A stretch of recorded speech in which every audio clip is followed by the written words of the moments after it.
नमस्कार मंडळी, मी मोनिका. आजच्या आणखीन एका नवीन व्हिडिओमध्ये तुम्हा सगळ्यांचं अगदी मनपूर्वक स्वागत. पितृपक्ष चालू आहे आणि पितृपक्षातील ह्या पंधरवाड्यातील आजचा दिवस म्हणजे अहेवनवमी. ज्या स्त्रिया सौभाग्याचं लेणं लिहून ह्या जगाचा त्यांनी निरोप घेतलेला असतो, त्यांच्या आठवणीत साजरा केला जाणारा, त्यांना आठवण्याचा आजचा दिवस म्हणजे अहेवनवमी. माझ्या सासूबाईसुद्धा अहेवाचं लेणं लिहून या जगाचा निरोप त्यांनी घेतला आणि म्हणून आम्ही सुद्धा त्यांच्या आठवणीत हा दिवस साजरा करतो. आजच्या दिवशी पुरणाचा स्वयंपाक हा लवकरच मी सकाळी उठून केला. तशा खापरच्या पुऱ्या बनव असं मालकांनी सांगितलेलं, पण सकाळी मुलांचा डबा असतो, त्यांना मी पोहे केलेलेत. पण मग नंतर स्वयंपाक हा काही लवकर होत नाही. पुरणाचा स्वयंपाक म्हटला तर त्याला वेळच लागतो. पण तरीसुद्धा मी 8:30 वाजेपर्यंत पुरणाच्या पोळ्या ह्या 5 ते 6 करून ठेवलेल्यात आणि नंतर म्हटलं की दुपारून बाकीच्या पुऱ्या करेल. तर खापरावरच्या पुरणपोळ्या करायला जास्त वेळ लागतो, म्हणजे तसा वेळ लागत नाही, पण चूल पेटवायला आणि बाकीच्या सगळ्या ज्या गोष्टी असतात त्यांची मांडामांड आवराआवर करायला वेळ लागतो. म्हणून मग मी ह्या वेळेस खापराच्या पुरणपोळ्या न करता किंवा तव्यावरच्या न करता जी ॲल्युमिनियमची कढई असते, तुम्हाला दिसतच असेल व्हिडिओमध्ये, ती उलटी मारली आणि तिच्यावर मग ह्या पोळ्या केल्यात. याने काय होतं की पोळ्या ज्या आहेत त्या खापराच्या पोळीसारखा थोडासा स्वाद त्यांना येतो आणि पोळी ही बारीक लाटली जाते किंवा हाताने जेव्हा आपण तिला थापटतो तेव्हा ती जेव्हा हातावर घेतो तेव्हा ती बारीक होते. आता जर मोठी कढई माझ्याकडे असली असती तर मग खापर सारख्याच पुऱ्या जमल्या असतात, पण माझ्याकडे मोठी कढई नाही, ही लहानच कढई आहे. त्यामुळे म्हटलं की हिच्यावर आपण करून बघाव्यात. पण छान झाल्यात आणि अगदी मऊ लुसलुशीत अशा पोळ्या आजच्या माझ्या झालेल्यात. माझ्या सासूबाईंना सुद्धा खापराच्या पुरणपोळ्या खूप छान यायच्यात आणि मलासुद्धा त्यांनीच खापरावर पुरणपोळी कशी बनवायची हे शिकवलेलं. सगळ्यात शेवटी जेव्हा माझं नवीन लग्न झालं तर पुरण आमच्या घरी ज्यावेळेस पुरणाचा स्वयंपाक असायचा तर सासूबाई शेवटच्या 2 ते 3 पोळ्या ज्या आहेत त्या मला बसवायच्या टाकायला आणि टाक असं म्हणून आग्रहाने त्या सांगायच्यात.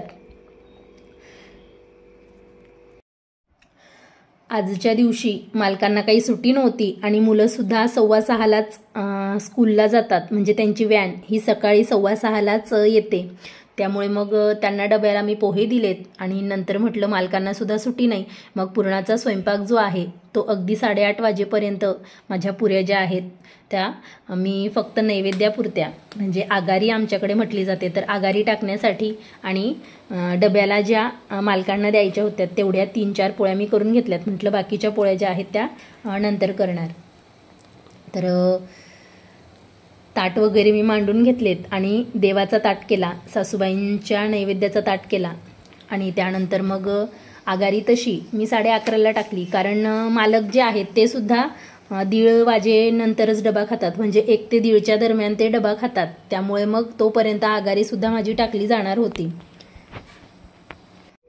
आमच्या खानदेशात पितृपक्षात पितरांच्या नावाने आगारी टाकली जाते. तर आज अहेवनवमी, त्यामुळे सासूबाईंना जेवण्याचं आवतण हे द्यायचं होतं, म्हणून मग त्यांचं ताट पुजलं.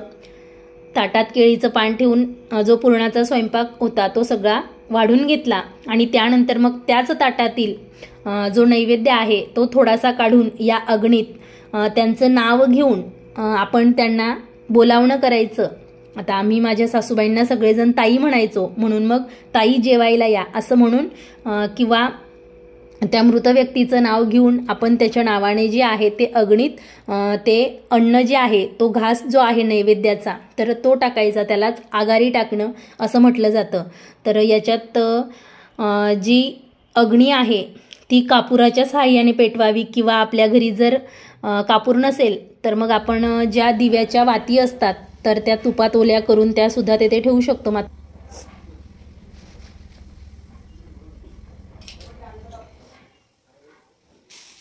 याच्यात गाईच्या शेणापासून बनवलेल्या गवऱ्या वापरतात, पण आज माझ्याकडे गवऱ्या नाहीत, म्हणून मग मी काही झाडांची ज्या सुकलेल्या काळ्या असतात, जसे आंबा आहे आमच्या शेतात तर त्याच्या काळ्या खाली पडलेल्या होत्या चुकून, तर त्या आणलेल्या होत्यात आणि बाकी 2-4 झाडांच्या अशा काळ्या होत्यात, तर त्या छोट्या छोट्या करून मातीची मी अशी एक पसरट भांडं घेतलेलं आहे आणि त्याच्यातच मी आगारी टाकत असते.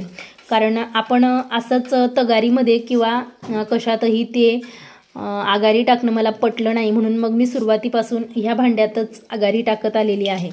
पुरणाचा स्वयंपाक माझा झालेलाच होता आणि सकाळीच सासूबाईंचं पान जे आहे ते पुजून घेतलेलं होतं मालकांनी आणि आगारी मला दुपारी टाकायची होती. कारण आमच्याकडे म्हणतात की पितर हे दुपारी जेवायला येतात, म्हणून मग दुपारी आगारी टाकावी.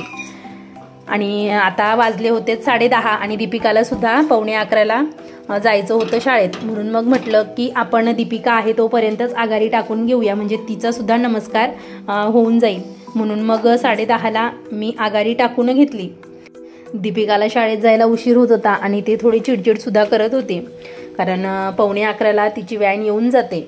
मी तिला सांगितलं की आगारी आता झालेलीच आहे आणि तू नमस्कार वगैरे ताईंना कर आणि त्यानंतर जा. मुलांना सुद्धा या गोष्टी कळल्यात की त्यांच्यासुद्धा स्मरणात राहतात. आपली आजी कोण होती, कशी दिसायची हे त्यांना सुद्धा ठाऊक होतं.